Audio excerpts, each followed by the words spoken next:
Hey y'all, and welcome back to my 100-day challenge. I am so happy that you're here. First off, if this is your first time joining me, my name is Dayana.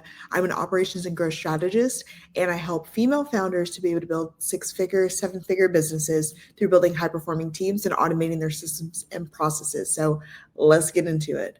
So today I want to talk about how your offer isn't the problem, it's your positioning. When we think about offers, we think about sales.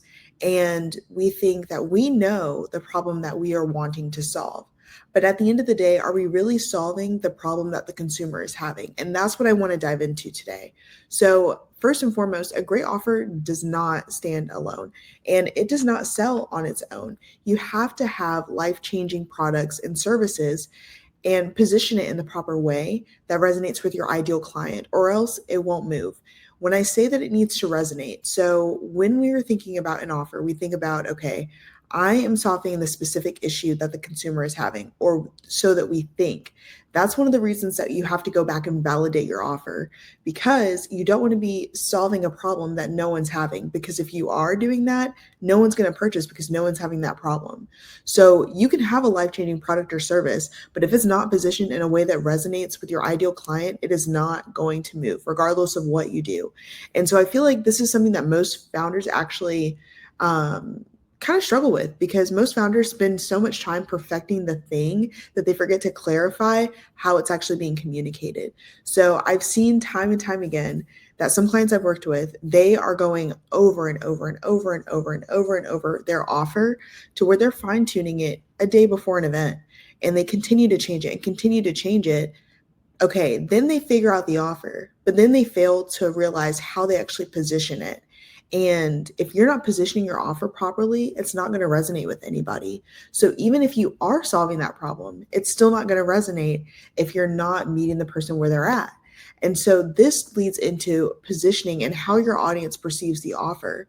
When you are presenting an offer, it's not what you think it is, it's how they receive it. So even if I am selling, say I'm selling an online coaching program that is specifically for the customer journey.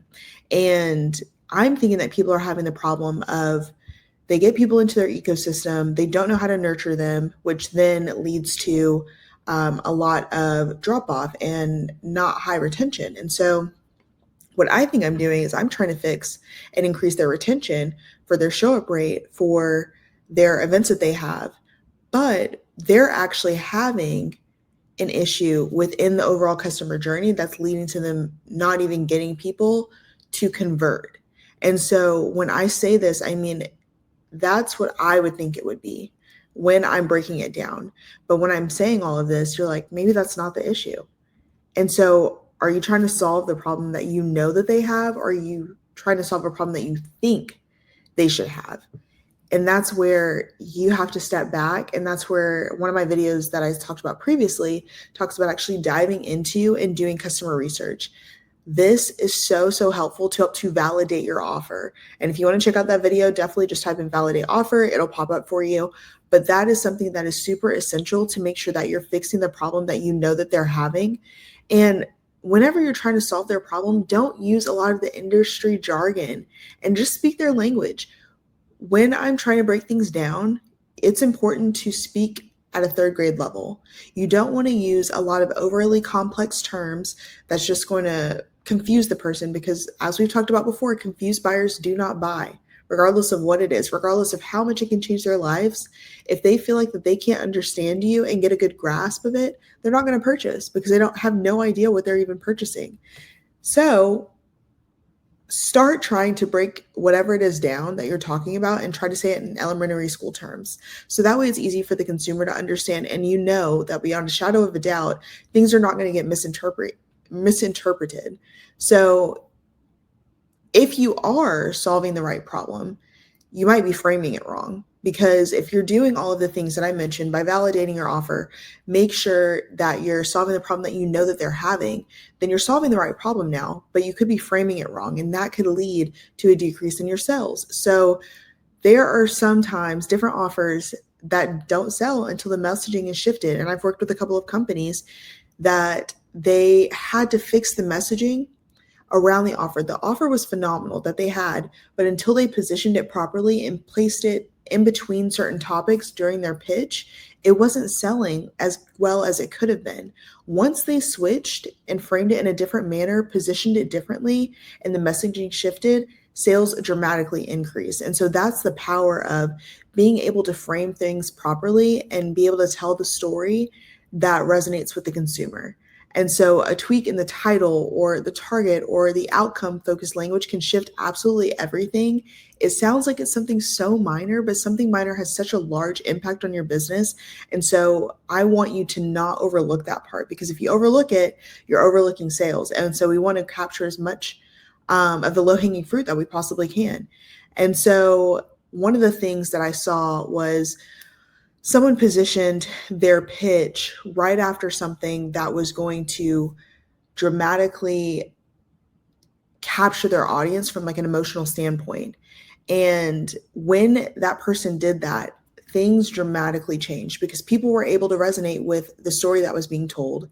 They were able to emotionally connect with, I want this for my family and for my children's children to be able to build generational wealth. So that small change that they made within their pitch increased their conversions dramatically. And it was very, very obvious because you could tell, you could see the people's faces during the event that they were having. You can tell that everyone was truly feeling it. And I mean, that's one of the things that I've seen even going to some different events that I've gone to in conferences. A speaker and an entrepreneur and an extremely successful businessman, Ed Milet, he tells the same story at a couple of the events that I've gone to. I've heard it like 3 times fully through now, and every single time it makes me cry because it is such a good story and it pulls on your heartstrings and it makes you think about and put yourself in that situation. How would I feel if something like this was happening to me? That's the type of power that you want to be able to have. That's the type of conviction that you want to be able to have within the products that you're speaking about, to be able to resonate and connect on that type of a level with your audience and with your consumer. So when you're trying to figure out the positioning and things like that, go for clarity over creativity. Sometimes we overcomplicate things and we try to make things cute and clever, or we make it overly complicated for no freaking reason. Keep it simple. Like, clarity creates confidence, and confused buyers, like I said, don't buy. So create that clarity so that way the person has confidence in what it is that you're offering, that it can truly change their life or it can take them to the next step in whatever it is that they're trying to accomplish. And your audience should be able to repeat what you do in a sentence. It shouldn't be something that's overly complicated. It shouldn't be something that's like, I think this is what they do. No, they should know for a fact, verbatim, exactly what you do, because that is how clear and concise your offer is and how clear and concise you are with your target audience and what you do for people. So just make sure that you're thinking about it from that standpoint, that you want to be striving for clarity. Forget all the cutesy things, forget all of the things that sound super clever or super catchy. Like, drop all of that. Just keep it simple. Keep it simple. And then one of the last things is I want you to audit your positioning in 3 different areas. So what this looks like is your promise, your person, and your problem. Your promise, what is the core outcome you deliver? Is it specific or is it compelling? Figure that out, because first is your high level promise. You want to be able to deliver a promise to the delivery of your product or your service. Number 2, the person. Who is this for and who is this not for? You want to be just as clear on who this is for or who this is not for as you are with who this is for.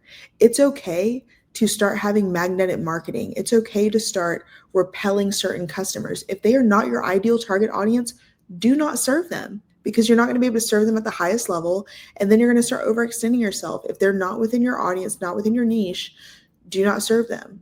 You can still figure out a way to be able to help them, to be able to give them resources, to be able to push them forward, or work with someone else who is within your network, who they are a part of their niche. But you would be doing yourself and the other person a disservice if they're not in your niche, because you're not going to be able to resonate with them nearly as well and be able to help them. So, and then your problem. So we have your promise, your person, and your problem. Is the problem big enough, urgent enough, and clearly articulated? Because you want to make sure this problem is huge. If this is not a big problem, people are not going to feel the urgency to want to fix it. If they're not going to want to feel the urgency to fix it, they're going to put off purchasing your offer, because why would they do it right now? They can just do it in a year. They can do it in 6 months. It's nothing that's urgent. It's nothing that's time sensitive. So you want to make sure whatever it is that you're selling is going to reap the benefits. Number one, they're going to be able to have small wins. Number two, it is going to be something that is urgent within their business that they need to fix right now. Waiting is going to do themselves a disservice if they wait. And so the fact that they found you, you want them to be able to capitalize on the services that you offer right here, right now. There's no need to wait. And so I want you to think of all of these things when you are positioning your offer, because your offer probably isn't the problem. If you validated it with enough people and because you've talked to people and validated the offer, then your offer probably isn't the problem. It's really your positioning. You can sell just about anything. Even if someone says, okay, it's not worth 10,000. I see people all the time. So $20,000 mentorship packages that are worth literally maybe like $3,000 at most, at best. And people are still not seeing results. So that goes to show you, if you have the purest of intentions, if you have the right heart behind it, things will sell for you. But you have to make sure that you're positioning yourself and marketing yourself as the authority in the industry, and take control of whatever it is that you're selling and be confident in it, because confidence speaks volumes. And if people can feel your confidence through the screen or at a live event, whatever it is, that is what's ultimately going to convert. So I hope this was helpful for y'all. If you did enjoy this video, please make sure to subscribe to my channel. I'm going to be dropping gems over the next 100 days, and I will see y'all tomorrow.